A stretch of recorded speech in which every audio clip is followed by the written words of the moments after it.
Okay, good morning, good afternoon, and good evening.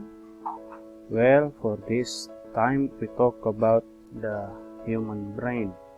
You know that some interesting brain fact like it is about 1.4 kilograms mass of fat and protein with 75% water content. Okay, and then it is the weight, large and height, and then the left hemisphere is larger than the right. Okay, the left hemisphere atau otak sebelah kiri itu lebih besar daripada otak sebelah kanan. 40% gray matter, 60% matter, and then uses 10 to 23 watt of energy. Jadi ternyata ada listriknya juga di otak itu ya. Consuming 20% oxygen from the body, goes unconscious in 8 to 10 seconds worth per oxygen. 100 billion neurons, and then 250,000 neurons minute early development and stops growing at 18. Artinya ada begitu banyak neuron yang berhenti bekerja pada usia 18 tahun. 12 pairs of cranial nerves and 31 pairs of spinal nerves. Thinking initiative electrochemical neuron involves transmissions from half meter per second to 120 meter per second. Artinya dia akan otak ini akan berpikir secara inisiatif sendirinya berpikir. Okay, you can see here part of brain. See, keep in mind there are two distinct sides with different functions. So it is a part of brain: frontal lobe, pharyngeal lobe, occipital lobe, temporal lobe. See, and then this is cerebellum, and it is a brainstem. It is a brainstem, and each part have a different function in our brain. Okay, if you have injured on frontal lobe, you will have difficulties to do something or to think something. First, we can see the brainstem. Okay, and it is unconscious work, bekerja tanpa sadar, and automatic function like survival, breathing, body functions, and etc. So this is the brainstem functions as a unconscious work in our brain, or it works to patch the body. Okay, and next we can see the cerebellum. It is for balance. See, it is for balance. If you see someone with not a balance in his or her body, it has a great problems on the cerebellum. Jika kita ada melihat seseorang yang tidak seimbang, jalannya pincang, bukan karena kecelakaannya, itu bisa berarti yang bermasalah itu di cerebellum. Okay? Little brain, large in size, was 11% of the brain's weight, center of balance. Jadi ini adalah pusat keseimbangan. Jika kamu tidak bisa berdiri di atas satu kaki, okay, artinya keseimbangannya hilang. Ini yang bermasalah. Oke, inilah dia psikolinguistik. Kita terkadang belajar ke brain juga karena ada hubungan brain ke bahasa. Oke. And generally, brain has 4 areas called lobes. Jadi ada 4 area daripada otak itu yang disebut lobes: frontal, parietal, temporal, and occipital lobes. Jadi keempat lobes ini adalah sesuatu yang sangat sentral. Jika kita memiliki masalah, you have a problem on it, of course you will have a great problem on language, in producing and in comprehending a language. Okay, you can see here the frontal lobes, the areas of frontal lobes here in front, right? In front. So itu sebabnya frontal lobes itu berada posisinya di depan. Jadi coba you can touch your frontal lobes, ya, kepala bagian depan. So the function of frontal lobes it is to problem solving. Jadi fungsi daripada frontal lobes itu adalah untuk problem solving. And problem solving also as a teaching method. Okay? Problem solving ini juga sudah masuk ke teaching method. Sebenarnya problem solving ini digunakan menjadi salah satu teaching method yang bermakna bahwasanya kita lebih dominan menggunakan frontal lobes.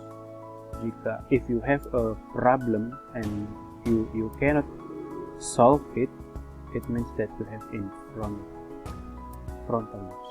Jika Anda memiliki masalah dan ternyata masalah itu tidak bisa diselesaikan, kamu tidak bisa menyelesaikan masalah itu, ya tentu yang bermasalah itu di frontal lobes itu, ya. Oke, dan frontal lobes ini adalah bentuk form your personality. Ini adalah bentuk daripada kepribadian. Oke, itulah bentuk kepribadian, personality, psychology. See, psychology and language, it has a great relationship. Perhatikan personality yang introvert, personality yang extrovert, tentu bahasanya juga berbeda-beda. Orang yang introvert lebih cenderung diam, extrovert lebih cenderung banyak bicara. Yang extrovert itu cepat belajar speaking, sementara yang introvert itu lemah belajar speaking tetapi hebat belajar writing. Nah, di situ dia, ya. Okay, and then the next it is parietal lobes. Okay, parietal lobes ini posisinya parietal lobes. Okay, seperti di tengah, ya. Ini frontal, ini parietal, ya. Okay, and the function it is for touching, sentuhan, ya. Two major divisions, anterior and posterior. Dari touching ini ada satu teaching method yang disebut total cycle response, ya. In that methods, pada metode itu, pada metode total cycle response itu, si siswa dan si guru diarahkan untuk menyentuh sesuatu. Menyentuh sesuatu. Ketika kita menyentuh pintu, maka siswa akan bertanya, itu door. Ketika si guru menyentuh buku, maka si siswa mengatakan itu book. And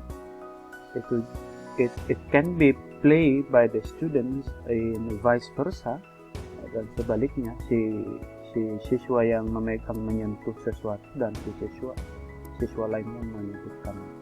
Okay, so parietal lobes it functions for touching, ya, untuk sentuhan.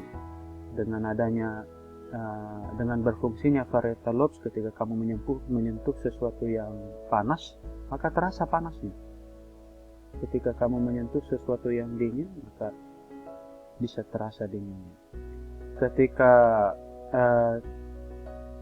kita tidak bisa mencium sesuatu, nah itu juga bisa akan terasa. Nah, seperti kaitannya sekarang dalam situasi COVID, ya, ada yang mengatakan ketika kita terpapar COVID, you cannot taste You cannot feel the smell. It means that the COVID also go to touch to to injure your parental lobes. Itu dia. So how to solve this problem? Ya tentu masalah kalau dia karena terkena oleh virus, maka dengan sendirinya juga imun tubuh kita akan mengembalikan taste and smell itu. Namun ya, jika karena itu terjadi karena kecelakaan, ya tentu akan beda lagi penanganannya. So be careful with your parental lobes. Okay, next you can see the temporal lobes. Temporal lobes is function for hearing. Fungsinya ini untuk mendengar. Okay, the position is here. You can see the position here. Okay, yang ada tanda hitam. So the temporal lobes function is to hear. Jika seseorang tidak bagus dalam mendengar, it means that temporal lobes it has a great problems. Yeah? It is a process auditory stimuli. Jadi ini adalah proses auditory stimuli, dan bisa kita lihat posisinya ini berdekatan dengan gendang telinga ini. Okay, and then